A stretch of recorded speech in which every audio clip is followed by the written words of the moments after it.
കാൽ നൂറ്റാണ്ട് കാലമായി തവനൂരിലെ ജനങ്ങളുടെ ജനകീയ ഡോക്ടർ ആയിരുന്ന ഡോക്ടർ വിജിത്ത് വിജയശങ്കറിന് തവനൂർ ഗ്രാമപഞ്ചായത്ത് ഭരണസമിതി യാത്രയയപ്പ് നൽകി. കോവിഡ് കാലത്ത് തവനൂർ പഞ്ചായത്തിൽ നിരവധിയായ പ്രവർത്തനങ്ങൾക്ക് ഡോക്ടർ വിജിത്ത് വിജയശങ്കർ നേതൃത്വം നൽകിയിരുന്നു. കോവിഡ് കാലത്ത് തവനൂർ ഗ്രാമപഞ്ചായത്ത് നടപ്പിലാക്കിയ കരുതലിടം പദ്ധതി സംസ്ഥാന തലത്തിൽ വളരെ ശ്രദ്ധേയമായ പ്രവർത്തനമായിരുന്നു. ഈ പദ്ധതിക്ക് നേതൃത്വം നൽകിയത് അദ്ദേഹമായിരുന്നു. തൃക്കണാപുരം GLP സ്കൂളിൽ നടന്ന ചടങ്ങിൽ തവനൂർ ഗ്രാമപഞ്ചായത്ത് വൈസ് പ്രസിഡന്റ് TV ശിവദാസ് അധ്യക്ഷത വഹിച്ചു. പഞ്ചായത്ത് പ്രസിഡന്റ് CP നസീറ ഉദ്ഘാടനം നിർവഹിച്ചു.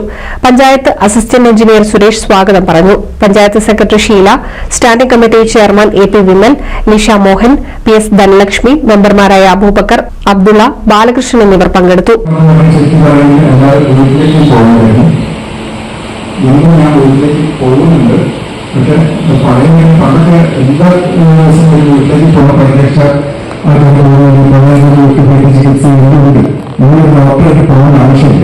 എന്നാലും ചിലപ്പം നമ്മൾക്കൂടെ ഒരു 10 രൂപ എന്നെ വന്ന് കണ്ട് ലാസ്റ്റ് 4 years റിട്ടയർമെന്റ് വരെ ഞാൻ എൻ്റെ ഒരു മക്കൾ ഇവിടെ താമസിക്കണം. അതൊരു വേറെ സ്ഥലത്തേക്ക് പോകാൻ വേണ്ടി ഞാൻ ഇവിടത്തേക്ക് ഒന്നുകൂടി വന്നു.